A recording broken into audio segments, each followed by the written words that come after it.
Big Boss ಅಲ್ಲಿ Ashwini winner ಆಗಿಬಿಟ್ಟು Dhruvanth runner up ಆಗ್ಬಿಡ್ತಾರ. ಇಂಥದ್ದೊಂದು ಚರ್ಚೆ ಈಗ ಆರಂಭವಾಗಿದೆ. ಹಾಗಾದ್ರೆ ಬಿಗ್ ಬಾಸ್ ಸಡನ್ ಆಗಿ ಅಶ್ವಿನಿ ಗೌಡ ಅವ್ರನ್ನೇ ವಿನ್ನರ್ ಮಾಡ್ಬಿಡ್ಬೋದಾ ಇಂಥ ವಿಚಾರ ಕೂಡ ಚರ್ಚೆ ಆಗ್ತಾ ಇದೆ. ಆದ್ರೆ ಆದ್ರೂ ಕೂಡ ತಪ್ಪೇನಲ್ಲ ಅಲ್ವಾ? ಯಾಕಂದ್ರೆ ಬಿಗ್ ಬಾಸ್ ಆಟ ಸ್ಟಾರ್ಟ್ ಮಾಡಿದ್ದೆ ಅಶ್ವಿನಿ ಅವರಿಂದ, ಎಂಡ್ ಕೂಡ ಅವರಿಂದಾನೇ ಆದ್ರೆ ತಪ್ಪೇ ಯಾರು ಏನಾದ್ರು ರೈತಾ ಇಲ್ಲಲ್ವಾ?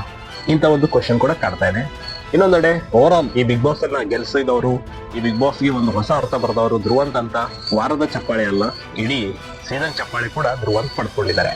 ಇನ್ನೊಂದು ವಿಚಾರನ ನೋಡ್ಬೇಕು. ಜೊತೆಗೆ ಈ ಬಿಗ್ ಬಾಸ್ ಅಲ್ಲಿ ನಾವೆಲ್ಲ ಅನ್ಕೊಂತಾ ಇದ್ವಿ ಗಿಲ್ಲಿ ಮತ್ತೆ ರಕ್ಷಿತಾ ಗೆದ್ದು ಬಿಡ್ತಾರೆ ಅಂತ, ಆದ್ರೆ ಗೆಲ್ಲೋರೇ ಬೇರೆಯವರು ಇದಾರ. ಧನುಷ್ ಮತ್ತೆ ಕಾವ್ಯನ ಬಿಗ್ ಬಾಸ್ ಗೆಲ್ಸ್ಬಿಡ್ಬೋದಾ ಇಂಥ ಪ್ರಶ್ನೆ ಕೂಡ ಕಾಡ್ತಾ ಇದೆ. ಈ ಎಲ್ಲದಕ್ಕೂ ಉತ್ತರ ಇನ್ ಕೊಡ್ತಾ ಹೋಗ್ತೀನಿ. ನೀವು ನೋಡ್ತಾ ಇದ್ದೀರಾ ಕದಂ ಫಸ್ಟ್ ನ್ಯೂಸ್. ನಾನು ನಿಮ್ಮ Manjunath S Kadam. Yes, Bigg Boss ಅಲ್ಲಿ ಮುಗಿದೋಯ್ತು. ಇನ್ನೇನು ಇವತ್ತು ಸೋಮವಾರ, ಮಂಗಳವಾರ, ಶನಿವಾರ, ಭಾನುವಾರಗೆ bye bye Bigg Boss, good bye ಹೇಳೋ ಸಮಯ ಬಂದೇ ಬಿಡ್ತು. ನೀವು ಬಿಗ್ ಬಾಸ್ ಅಲ್ಲಿ ಏನ್ ಇಷ್ಟ ದಿನ ಯಾರನ್ನೆಲ್ಲ ಇಷ್ಟಪಡ್ತಿದ್ರಿ, ಯಾರನ್ನೆಲ್ಲ ಉಳಿಬೇಕು ಅನ್ಕೊಂಡಿದ್ರಿ, ಉಳಿಸ್ತಾ ಬರ್ತಾ ಇದ್ರಿ, ವೋಟ್ ಮಾಡ್ತಾ ಇದ್ರಿ, ಆ ಎಲ್ಲಾ ವೋಟಿಂಗು ಎಲ್ಲ ಈಗ ವೋಟಿಂಗ್ ಲೈನ್ ಓಪನ್ ಆಗಿದೆ. ಜೊತೆಗೆ ಈಗ ಬುಧವಾರ ಕೂಡ ಒಬ್ರು ಹೋಗಲಿದ್ದಾರೆ. ಜೊತೆ ಉಳಿಯೋರಂತಹ ಏನ್ ಉಳಿದಿದ್ದಾರೆ ಅವ್ರನ್ನ ಬಿಗ್ ಬಾಸ್ ಅಲ್ಲಿ ಯಾರು ಫೈನಲಿಸ್ಟ್ ಆಗ್ತಾರೆ, ಫೈನಲ್ಗೆ ಹೋಗ್ತಾರೆ. ಧನುಷ್ ಅಂತೂ ಸೇಫ್ ಇದ್ದಾನೆ, ಹೌದು, ಒಪ್ಕೊಳ್ಳೋಣ. ಆದ್ರೆ ಇಲ್ಲಿ ನಮ್ಗೆ ವಿನ್ನರ್ ಮತ್ತೆ ರನ್ನರ್ ಅಪ್ ಅನ್ನೋ ವಿಷಯ ಬಂದಾಗ ನಾವು ಓವರ್ ಆಲ್ ಆಗಿ ನೋಡ್ಬೇಕಾಗಿದೆ. ಯಾಕಂದ್ರೆ ಧನುಷ್ ಆಟದಲ್ಲಿ ಚೆನ್ನಾಗಿ ಆಡ್ತಿದ್ದ, ಓಕೆ, ಕೇವಲ ಆಟ ಬಿಟ್ರೆ ಧನುಷ್ ಏನೇನೋ ಆಟ ಆಡಿಲ್ಲ. ನೀವು ನೋಡ್ತಾ ಇದ್ದೀರಾ, ನಿಮ್ಗೂ ಅನಿಸ್ತಾ ಇದೆ. ಯಾಕಂದ್ರೆ ಧನುಷ್ ಕೇವಲ ಗೇಮ್ ಬಂದಾಗ ತುಂಬಾ ಚೆನ್ನಾಗಿ ಆಡ್ತಾನೆ. ಅದನ್ ಬಿಟ್ರೆ ಎಲ್ಲಾ ಕಡೆ ಹೋಗಿ ಒಂಥರ ಸ್ವೀಟ್ ಆಗಿ ಮಾತಾಡೋದು, ಅಲ್ಲೂ ಒಳ್ಳೆಯವರಾಗೋದು, ಇವ್ರ ಕಡೆನೂ ಒಳ್ಳೆಯವರಾಗೋದು, ಎಡ ಟೀಮ್ ಅಲ್ಲಿ ಒಳ್ಳೆಯವರಾಗ್ಬಿಡೋದು, ಆ ರೀತಿ ಮಾತಾಡ್ತಾನೆ.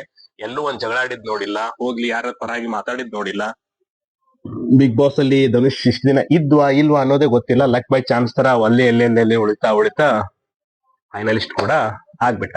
ಇನ್ನ ಧ್ರುವಂತ್ ವಿಚಾರಕ್ಕೆ ಬಂದ್ರೆ, ಧ್ರುವಂತ್ ಮುಂಚೆ ಎಲ್ಲ ಮಲ್ಲಮ್ಮ ಮಲ್ಲಮ್ಮ ಮಲ್ಲಮ್ಮ ಅನ್ಕೊಂಡೇ ಬರ್ತಾ ಇದ್ರು. ಆದ್ರೆ ಮಲ್ಲಮ್ಮ ಹೋದ್ಮೇಲೆ ನೆಕ್ಸ್ಟ್ ಒಬ್ಬಂಟಿಯಾಗಿ ಆಡಕ್ ಸ್ಟಾರ್ಟ್ ಮಾಡಿದ್ರು. ಆಮೇಲೆ ಯಾವಾಗ ರಕ್ಷಿತಾ ಜೊತೆ ಅವ್ರನ್ನ ಆಚೆ ಕಳಿಸಿ ಸೀಕ್ರೆಟ್ ರೂಮ್ ಅಲ್ಲಿ ಇಟ್ರೆ, ಆವಾಗ ಬಿಗ್ ಬಾಸ್ ಏನ್ ಅನ್ನೋದು ಧ್ರುವಂತಿಗೆ ಅರ್ಥ ಆಗಕ್ ಸ್ಟಾರ್ಟ್ ಆಯ್ತು. ನಾನ್ ಮನೆಗೆ ಹೋಗ್ತೀನಿ, ನಾನು ಒಬ್ಬಂಟಿಯಾಗಿ ಆಡ್ತೀನಿ, ಸಿಂಗಲ್ ಸಿಮ್ ಅಂತ ಹೇಳ್ಕೊಂಡ್ ಬಂದ್ರು. ಆದ್ರೆ ಆ ಸಿಂಗಲ್ ಸಿಮ್ಗೂ ಒಂದ್ ಕಡೆ ಬೇಜಾರಾಗಿ ನಾನು ಹೋಗ್ತೇನೆ ಅನ್ನೋಷ್ಟಲ್ಲಿ ಸೀಕ್ರೆಟ್ ಟಾಸ್ಕ್ ಬಂದಿದ್ರಿಂದ ಅವ್ರಿಗೆ ಅರ್ಥ ಆಯ್ತು, ಬಿಗ್ ಬಾಸ್ ನನ್ಗೆ ಜನ ಇಷ್ಟ ಪಡ್ತಾ ಇದಾರೆ, ವೋಟ್ ಮಾಡ್ತಾ ಇದಾರೆ, ನಮ್ಮ ಜನನು ಇದಾರೆ ಅನ್ನೋ ಒಂದು ಲೆಕ್ಕಾಚಾರ ಧ್ರುವಂತಕ್ಕೆ ಸಿಕ್ತು. ಹೀಗಾಗಿ ಮತ್ತೆ ಬೇರೆ ಬೇರೆ ರಕ್ಷಿತಾ ಜೊತೆ ಜಗಳ, ಅದು ಇದು ಎಲ್ಲಾ ಸೇರಿ ಜನರಿಗೂ ಒಂದ್ ರೀತಿಯ ಎಂಟರ್ಟೈನ್ಮೆಂಟ್ ಕೂಡ ಸಿಕ್ಕಿದೆ. ಹೀಗಾಗಿ ಅವ್ರಿಗೆ ಇಡೀ ಸೀಸನ್ ಕಿಚ್ಚನ ಚಪ್ಪಾಳೆ ಸಿಕ್ಕಿರೋದು ಇಲ್ಲಿ ನಾವು ಕಾಣ್ತೀವಿ.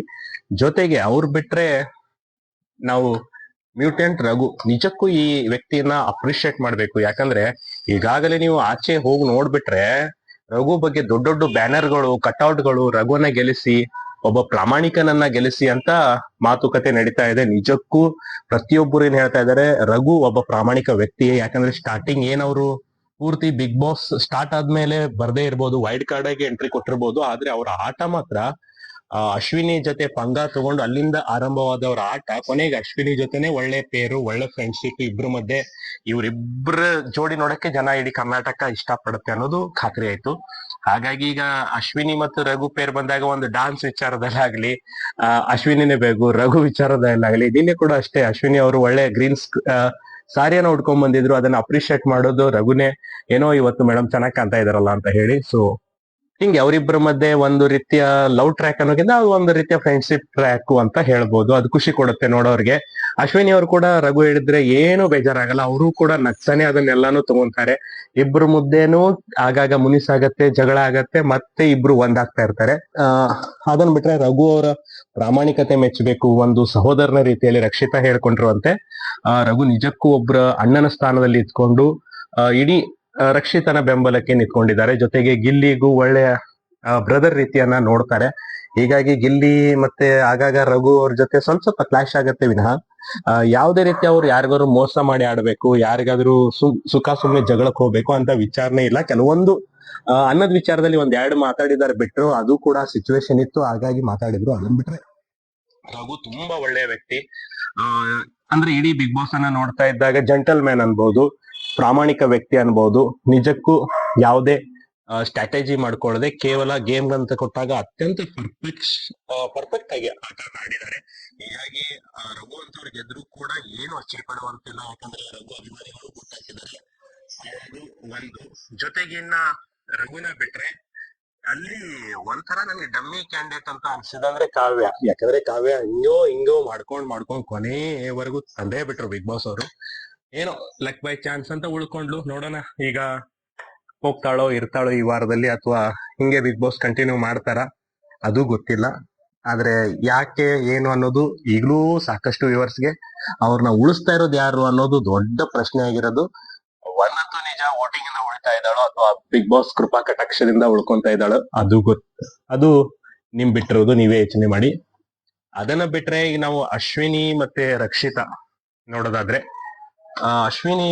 ಯಾಕಂದ್ರೆ ಅಶ್ವಿನಿ ಅವರು ಆಟವನ್ನ ಆರಂಭ ಮಾಡಿದ್ದೆ ಅಶ್ವಿನಿ ಅವರು ಬಿಗ್ ಬಾಸ್ ಅಲ್ಲಿ. ಯಾಕಂದ್ರೆ ಫಸ್ಟ್ ಬಂದಾಗ ಅವ್ರು ಏನಾದ್ರು ರಾಜ್ಯಮಾತೆ ಟಾಸ್ಕ್ ಕೊಡದೆ ಹೋಗಿದ್ರೆ ಅಶ್ವಿನಿ ಅನ್ನೋದು ಏನ್ ಅನ್ನೋದು ಜನಕ್ಕೆ ಗೊತ್ತಾಗ್ತಿದ್ದಿಲ್ಲ. ಯಾಕಂದ್ರೆ ನೀವೇನ ಅವ್ರನ್ನ ಕನ್ನಡ ಹೋರಾಟಗಾರ್ತಿ ಜೊತೆಗೆ ಅವರು ಹೆಂಗೆ ಬೇರೆ ಬೇರೆ ಕ್ಯಾರೆಕ್ಟರ್ ಅಲ್ಲಿ ನೀವು ನೋಡಿದಿರ ಪಾತ್ರದಲ್ಲಿ, ಆ ಅಶ್ವಿನಿ ನೋಡೋದಕ್ಕೂ ಮತ್ತೆ ಬಿಗ್ ಬಾಸ್ ಅಲ್ಲಿ ಅವರ ಒಂದು ಮಾಲಾಶ್ರೀ ರೇಂಜ್ ಅಲ್ಲಿ ಇದ್ದಂತ ಅಶ್ವಿನಿ ನೋಡೋದಕ್ಕೂ ತುಂಬಾ ವ್ಯತ್ಯಾಸ ಇದೆ. ಯಾಕಂದ್ರೆ ಬಿಗ್ ಬಾಸ್ ನೀವು ಫಸ್ಟ್ ನೀವು ನೋಡಕ್ ಸ್ಟಾರ್ಟ್ ಮಾಡಿದ್ದೆ ಅಶ್ವಿನಿ ಅವ್ರನ್ನ ಬೈಕೊಂಡು. ಎಷ್ಟೋ ಜನ ನೀವು ನೋಡಿ ಅಲ್ಲಿ ಏನಂದ್ರೆ ಗಿಲ್ಲಿ ಜೊತೆ ತಂಟೆ, ಯಾರ ಜೊತೆ ಆದ್ರೂ ಗಲಾಟೆ, ಎಲ್ಲಾರ ಜೊತೆ ಬಂದ್ ಮೋಸದಾಟ, ಅವೆಲ್ಲ ನೋಡಿದಾಗ ಇಡೀ ಆ ಬಿಗ್ ಬಾಸ್ ಅನ್ನ ಸೀಸನ್ ಅನ್ನ ಹಿಡಿದ್ಕೊಂಡಿಟ್ಟಿದ್ರು. ಅಂದ್ರೆ ಬಿಗ್ ಬಾಸ್ ಸುಮ್ನೆ ಹಂಗೆ ನೋಡೋದಲ್ಲ, ಬಿಗ್ ಬಾಸ್ ಅನ್ನ ಹಿಡಿದ್ಕೊಂಡಿಡೋದಂದ್ರೆ ಆ ಲಿಸ್ಟ್ ಅಲ್ಲಿ 3 ಜನ ಸೇರ್ತಾರೆ ನಿಮ್ಗೆ. ಬಿಗ್ ಬಾಸ್ ಅನ್ನ ಹಿಡ್ಕೊಳ್ಳೋದಂದ್ರೆ ಹೆಂಗಂದ್ರೆ ಒಂದ್ ಇಡೀ ಟೋಟಲ್ ಒಂದ್ ಸೀಸನ್ ಅನ್ನ ಅರ್ಥ ಮಾಡ್ಕೊಂಡು ತುಂಬಾ ಚೆನ್ನಾಗಿ ಹಿಡ್ಕೊಳ್ಳೋದಂತಾರೆ ಬಿಗ್ ಬಾಸ್ ಅನ್ನ. ಸೊ ಅದನ್ನ ಗಿಲ್ಲಿ, ಅಶ್ವಿನಿ, ರಕ್ಷಿತಾ ಬಿಗ್ ಬಾಸ್ ಅನ್ನ ನಿಜವಾಗಿ ಜನಕ್ಕೆ ಎಂಟರ್ಟೈನ್ಮೆಂಟ್ ಕೊಟ್ಟಿದ್ದು, ಜೊತೆಗೆ ಟೋಟಲಿ ಬಿಗ್ ಬಾಸ್ ಅನ್ನ ನೋಡುವಂತೆ ಮಾಡಿದ್ದು ಈ ಮೂವರ ಕ್ರೆಡಿಟ್ ಅವ್ರಿಗೆ ತುಂಬಾ ಹೋಗುತ್ತೆ. ಇವರ ಪಾತ್ರ ತುಂಬಾ ಇದೆ ಈ ಮೂವರೂ ಕೂಡ ಕೊನೆವರೆಗೂ ಇರ್ಬೇಕು. ಯಾಕಂದ್ರೆ ಇಲ್ಲಿ ವ್ಯೂವರ್ಸ್ಗೆ ನಿಮ್ಗೆ ಆಗಾಗ ಬೈಗಳ ಅವ್ರ ಪಡಂತ ಖುಷಿ. ಯಾಕಂದ್ರೆ ಒಬ್ಬ ವ್ಯಕ್ತಿ ವಿಲನ್ ಆದಾಗ ಇನ್ನೊಬ್ಬ ಹೀರೋ ಆಗ್ತಾನೆ, ಇನ್ನೊಬ್ಬ ಹೀರೋ ಆದಾಗ ಇನ್ನೊಬ್ಬ ವಿಲನ್ ಆದ್ರೆ ಅದು ಚಂದ. ಬಿಗ್ ಬಾಸ್ ಕೂಡ ಅದೇ ರೀತಿ ಅದನ್ನ ಮಾಡ್ಕೊಂಡು ಇದ್ದಾರೆ. ಕೊನೆವರೆಗೂ ಅಶ್ವಿನಿ ಕೂಡ ಬಂದಿದ್ದಾರೆ. ಮತ್ತೆ ಕೊನೆಯ ವಾರದ ಚಿತ್ತರ ಚಪ್ಪಾಳೆ ಇಡೀ ಸೀಸನ್ ಅಲ್ಲಿ ಕೊನೆಯದಾಗಿ ಸಿಕ್ಕಿರುವಂತ ಚಪ್ಪಾಳೆ ಅದು ಅಶ್ವಿನಿ ಗೌಡ ಅವರಿಗೆ ಮಾತ್ರ. ಜೊತೆಗೆ ಇನ್ನ ನೆಕ್ಸ್ಟ್ ಈಗ ಗಿಲ್ಲಿ ಮತ್ತೆ ರಕ್ಷಿತಾ ವಿಚಾರ ಬರ್ತಾ ಇದೆ.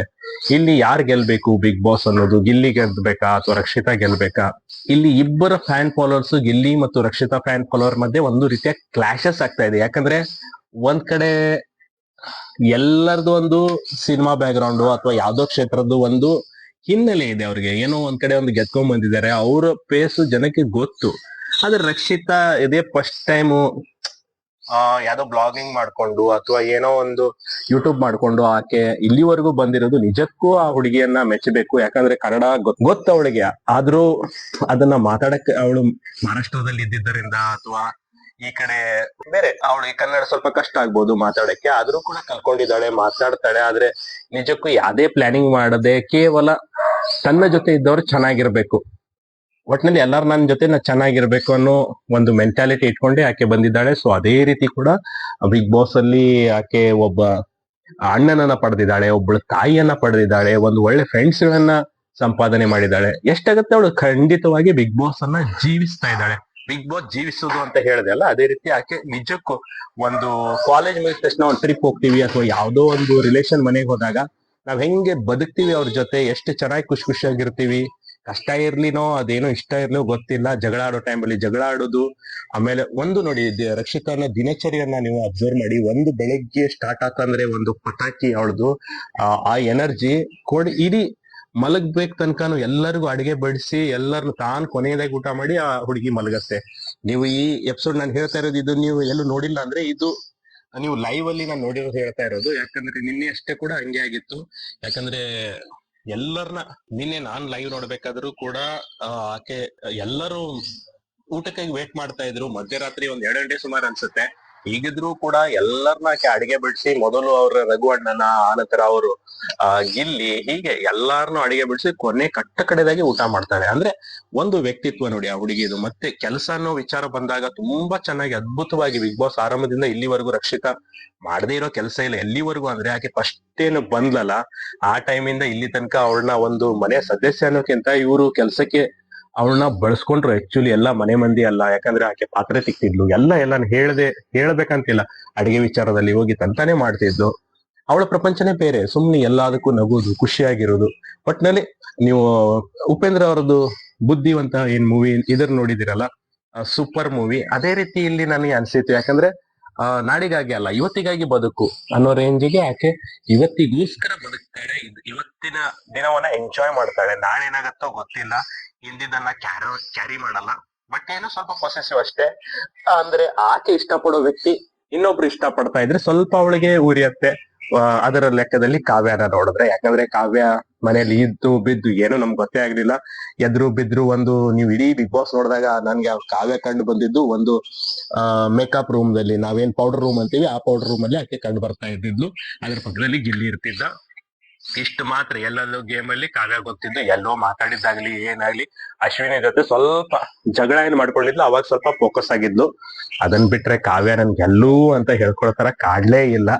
ಮತ್ ಇವತ್ ಬೇರೆ ಬಿಗ್ ಬಾಸ್ ಏನ್ ಮಾಡಿದ್ದಾರೆ, ಆಚೆಗಳಿಂದ ಜನನ ಕರ್ಸ್ಕೊಂಡ್ ಬಂದು ಅವ್ರ ಬಗ್ಗೆ ಮಾತಾಡಿ ವೋಟ್ ಮಾಡಕ್ಕೆ ಒಂದು ಅವಕಾಶ ಕೊಟ್ಟಿದ್ದಾರೆ. ಅದರಲ್ಲಿ 4 ಜನಕ್ಕೆ ಮಾತ್ರ ಸಿಕ್ಕಿದೆ ಅವಕಾಶ ಅನ್ಕೊಂತೀನಿ. ಒಂದು ರಕ್ಷಿತಾಗೆ, ಧ್ರುವಂತಿಗೆ, ಜೊತೆಗೆ ಕಾವ್ಯಾಣಿಗೆ ಮತ್ತೆ ಮ್ಯೂಟೆಂಟ್ ರಘು ಅವರಿಗೆ, ಧನುಷ್ ಅವರಿಗೆ ಸಿಕ್ಕಿದೆ ಈ ಅವಕಾಶ. ಎಲ್ಲರಿಗೂ ಸಿಕ್ಕಿಲ್ಲ ಅನ್ಸುತ್ತೆ, ಅಥವಾ ಏನ್ ಇವತ್ ಕೊಡ್ತಾರೋ ಗೊತ್ತಿಲ್ಲ.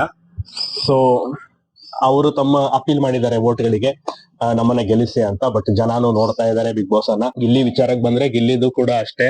ಗಿಲ್ಲಿ ಕೂಡ ಮುಖವನ್ನ ಪ್ರದರ್ಶನ ಮಾಡದ, ಒಂದು ಭಾಗ ಹನುಮಂತನ್ ತರ, ಒಂದು ಭಾಗ ಪ್ರಥಮ್ ತರ ಆಟ ಆಡ್ಕೊಂಡು ಗಿಲ್ಲಿ ಕೂಡ ಬಂದಿದ್ದಾನೆ. ಸೊ ಆದ್ರೂ ಜನಕ್ಕೆ ಅದರ ಮಧ್ಯನೂ ಗಿಲ್ಲಿ ಎಂಟರ್ಟೈನ್ಮೆಂಟ್ ಅನ್ನೋ ವಿಚಾರ ಬಂದಾಗ ಅದರಲ್ಲಿ ನೋ ಡೌಟ್ಸ್ ಗಿಲ್ಲಿ 100% ಅವನ ಕಡೆಯಿಂದ ಎಷ್ಟಾಗತ್ತೆ ಅಷ್ಟು ಎಂಟರ್ಟೈನ್ಮೆಂಟ್ ಕೊಟ್ಟಿದ್ದಾನೆ. ಜೊತೆಗೆ ಅದು ಒಳ್ಳೆ ಎಂಟರ್ಟೈನ್ಮೆಂಟ್ ಇರ್ಲಿ, ಅದು ಯಾರನ್ನ ಕಾಲ್ ಎಳೆದಾದ್ರೂ ಇರ್ಲಿ, ಬಟ್ ನಲ್ಲಿ ವ್ಯೂವರ್ಸ್ ಏನ್ ಬೇಕಾಗಿತ್ತು, ಕ್ಯಾಮ್ರಾ ತನ್ನ ಕಡೆ ಏನ್ ಫೋಕಸ್ ಆಗ್ಬೇಕಾಗಿತ್ತು ಅದನ್ನ ಮಾಡ್ಕೊಂಡು ಇಲ್ಲಿ ತನಕ ಬಂದಿದ್ದಾನೆ. ಮತ್ತೆ ಹಲವಾರು ಶೋ ಈ ಹಿಂದಿನಿಂದ ಮಾಡಿದ್ರಿಂದ ಗಿಲ್ಲಿಗೆ ಆಬ್ವಿಯಸ್ಲಿ ಫ್ಯಾನ್ಸ್ ಫಾಲೋವರ್ಸ್ ಇದ್ದಾರೆ. ಆದ್ರೆ ಇಲ್ಲಿ ನಾನು ಹೇಳ್ತಾ ಇರೋದೇನಂದ್ರೆ, ಟೋಟಲ್ ಆಗಿ ನೀವು ಓವರ್ ಆಲ್ ಬಿಗ್ ಬಾಸ್ ಅನ್ನ ಒಂದು ಸಲ ಸ್ಟಾರ್ಟ್ ಫ್ರಮ್ ಟು ಈಗ ಎಂಡ್ ತನಕ ನೀವು ನೋಡಿ, ಅವಾಗ ನಿಮ್ಗೆ ಗೊತ್ತಾಗತ್ತೆ ಯಾರನ್ನ ಗೆಲ್ಲಿಸ್ಬೇಕು, ಏನಾಯ್ತು ಬಿಗ್ ಬಾಸ್ ಅಲ್ಲಿ. ಅಂದ್ರೆ ಎಲ್ಲಿ ಎಂತ ಸ್ಥಿತಿ ಬಂದಾಗ ತನ್ನನ್ನು ತಾನು ಬಿಟ್ಕೊಡದೆ ಒಂದು ನಿಯತ್ತಾಗಿರೋ ವ್ಯಕ್ತಿಯನ್ನ ಬಿಗ್ ಬಾಸ್ ಅನ್ನ ಗೆಲ್ಲಿಸಿ, ಅವಾಗ ಬಿಗ್ ಬಾಸ್ಗೆ ಒಂದು ಅರ್ಥ ಇರುತ್ತೆ. ಆ ವ್ಯಕ್ತಿ ಗೆದ್ರೆ ಆ ಬಿಗ್ ಬಾಸ್ ಸೀಸನ್ಗೂ ಒಂದು ರೀತಿಯ ಅರ್ಥ ಅಂತ ಹೇಳ್ತೀನಿ. ನನ್ನ ಮಾಹಿತಿ ನಿಮ್ಗೆ ಏನಾದ್ರು ಇಷ್ಟ ಆಗಿದ್ರೆ, ಅಥವಾ ನಾನೇನಾದ್ರೂ ಹೇಳಿದ್ರಲ್ಲಿ ಏನಾದ್ರು ತಪ್ಪಿದ್ರೆ ದಯವಿಟ್ಟು ನೀವು ಕಮೆಂಟ್ ಮಾಡಿ ತಿಳಿಸಿ. ಜೊತೆಗೆ ಯಾರೆಲ್ಲ ಹೊಸದಾಗಿ ನನ್ನ ಚಾನಲ್ ಅನ್ನ ಏನ್ ನೋಡ್ತಾ ಇದ್ದೀರಿ ಅವರೆಲ್ಲ ಸಬ್ಸ್ಕ್ರೈಬ್ ಮಾಡ್ಕೊಳ್ಳಿ. ಫೇಸ್ಬುಕ್, ಇನ್ಸ್ಟಾ ಆದ್ರೆ ಫಾಲೋ ಮಾಡ್ಕೊಳ್ಳಿ. ಇದೇ ರೀತಿ ನಿಮ್ಮ ಬೆಂಬಲ ಹಾರೈಕೆ ನನ್ನ ಮೇಲೆ ಇರ್ಲಿ. ಬಿಗ್ ಬಾಸ್ ಅಲ್ಲಿ ಯಾರು ಗೆಲ್ಬೇಕು ಅನ್ನೋದನ್ನ ದಯವಿಟ್ಟು ಕಮೆಂಟ್ ಮಾಡಿ ತಿಳಿಸಿ. ಅಲ್ಲಿವರೆಗೂ ನೋಡ್ತಾ ಇರಿ ಕದಂ ಫಸ್ಟ್ ನ್ಯೂಸ್. ಮತ್ತೆ ನೆಕ್ಸ್ಟ್ ಸಿಗ್ತೀನಿ. ನಮಸ್ಕಾರ.